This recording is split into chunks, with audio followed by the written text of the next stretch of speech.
There are lots of things all around us, exciting things that surround us. But how does it work?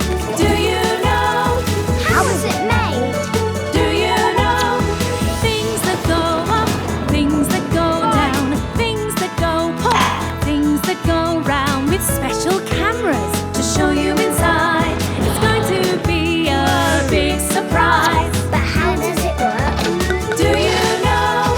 How is it made? Do you know? Do you know?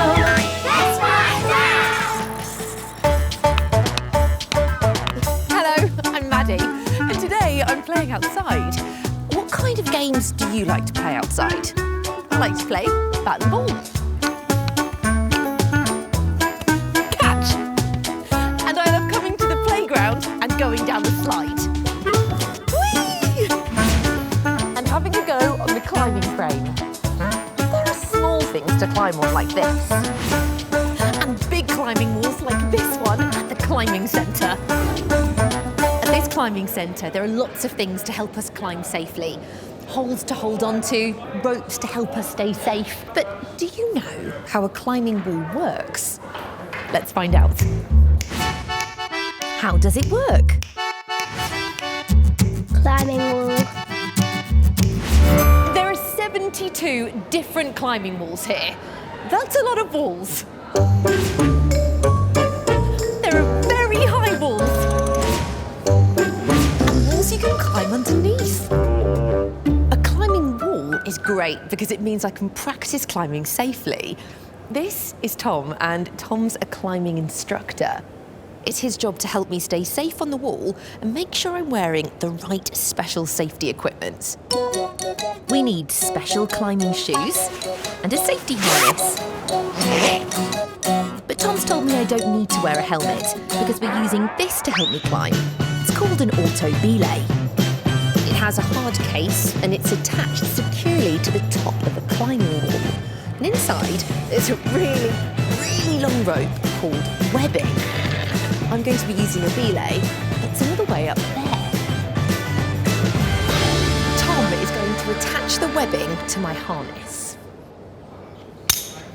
Did you hear that snap sound? That means I'm safely attached. Okay, shall we have a go?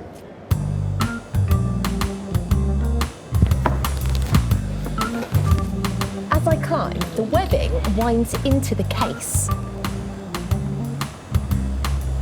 Let's see what happens when I want to come down.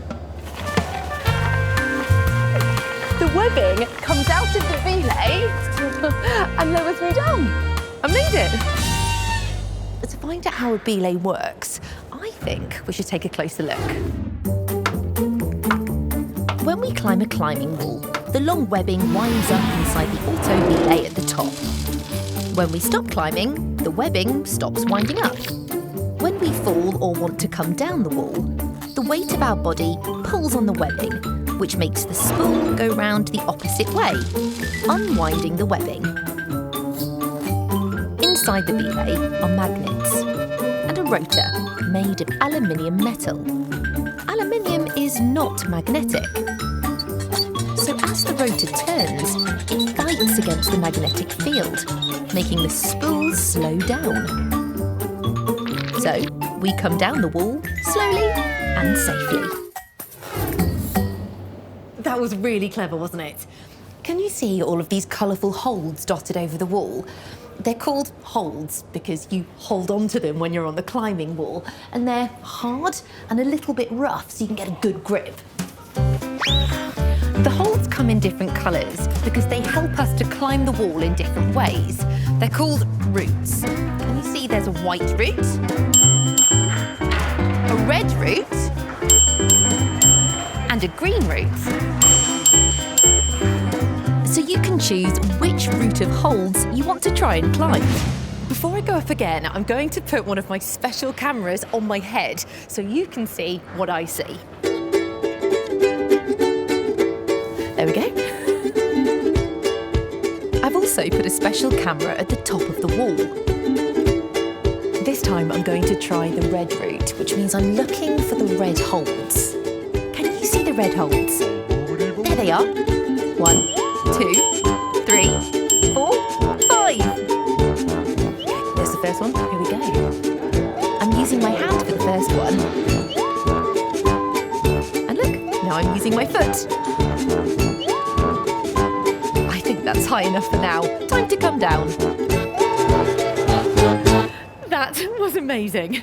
I'm going to go up the climbing wall again, but this time I'm going to make up my own route using different colour holds. Let's climb.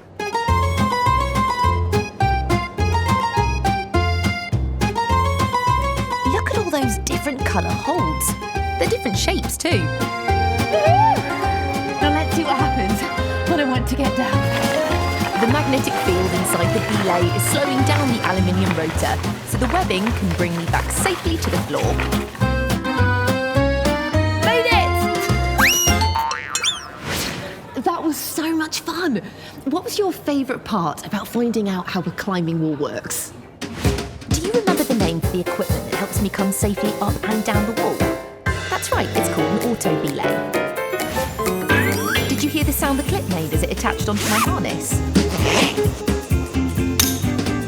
And did you see the view from my head as I climbed the climbing wall? I went all the way to the top.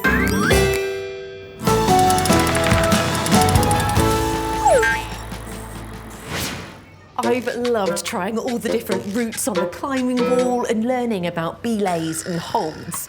What else do they look like to you? They remind me of modelling clay. I love modelling clay. It's soft and stretchy and you can squish it into loads of different shapes. And the great thing about it is that you can use it over and over again. But do you know how modelling clay is made? Let's find out. How is it made? Modelling clay. To find out how modelling clay is made, I've come here to a modelling clay factory.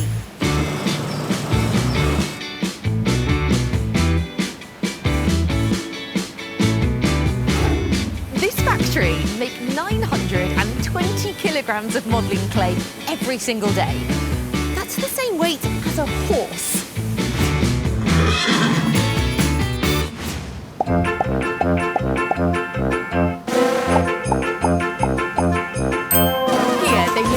Clay in lots of different colours. Today they're making bright red modelling clay. Let's see how. To make modelling clay we need these ingredients. Our main ingredient is starch. That's this white powder. Starch comes from plants and when it's mixed with a lot of water it will help our modelling clay become nice and thick. Another plant material, cellulose, helps stick our modelling clay together, and salt, which acts as a preservative.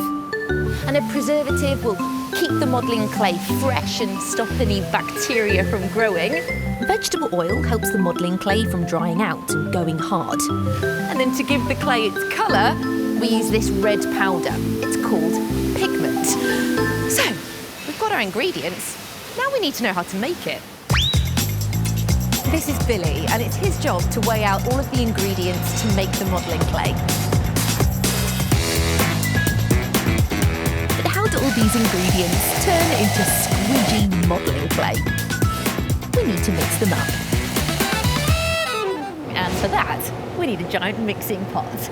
Inside, there are two long metal bars, and these spin round and round. And there are some paddles attached to them, and these make sure that everything gets mixed properly.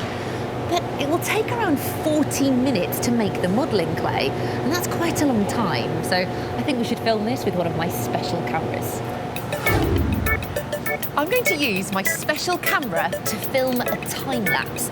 That means we can film the mixing over a long time, but when we watch it back, it will happen quickly.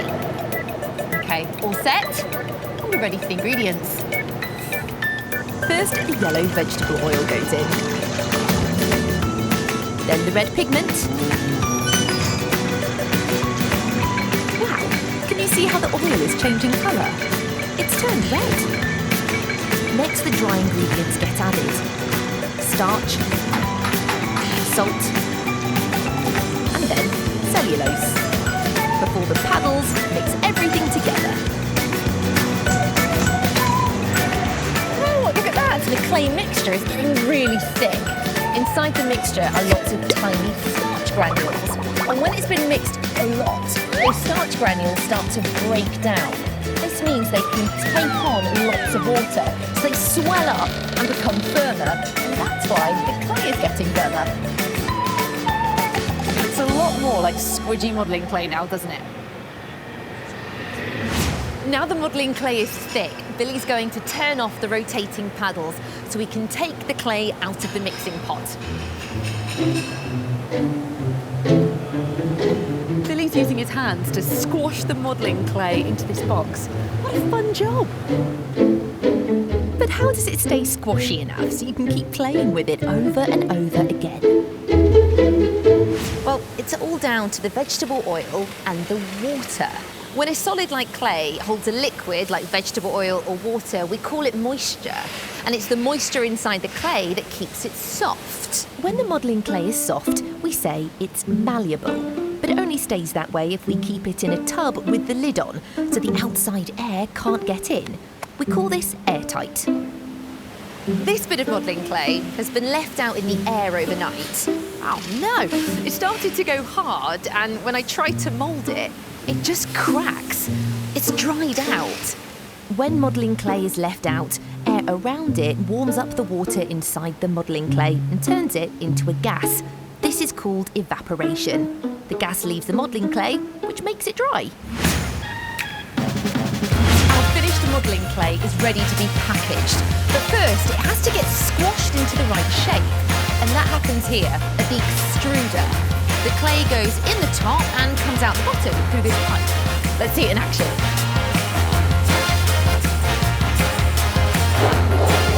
Wow, and here it comes. It looks like a long sausage, doesn't it? But now it's got to get cut to the right size. You hear that noise? That is the paddle spinning round. It acts like a blade, chopping the modelling clay to the right length.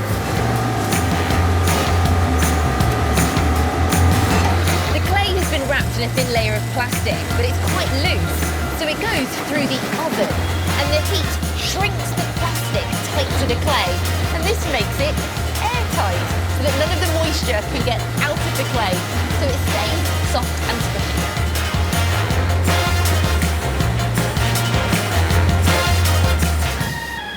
And there you go, some finished modelling clay. What shall we make? It's going to be an insect with a green head and blue spots.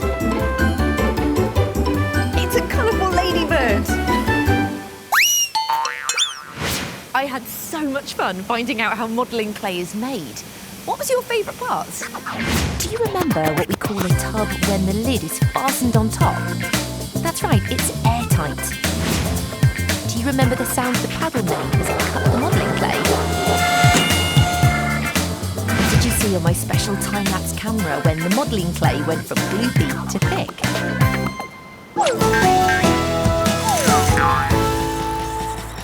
So the next time you play with modelling clay, you'll know how it was made. And if you visit a climbing wall, you'll know how the belay works to help us get up and down safely. Right, I think it's time for me to have another go. I'll see you next time. There are lots of things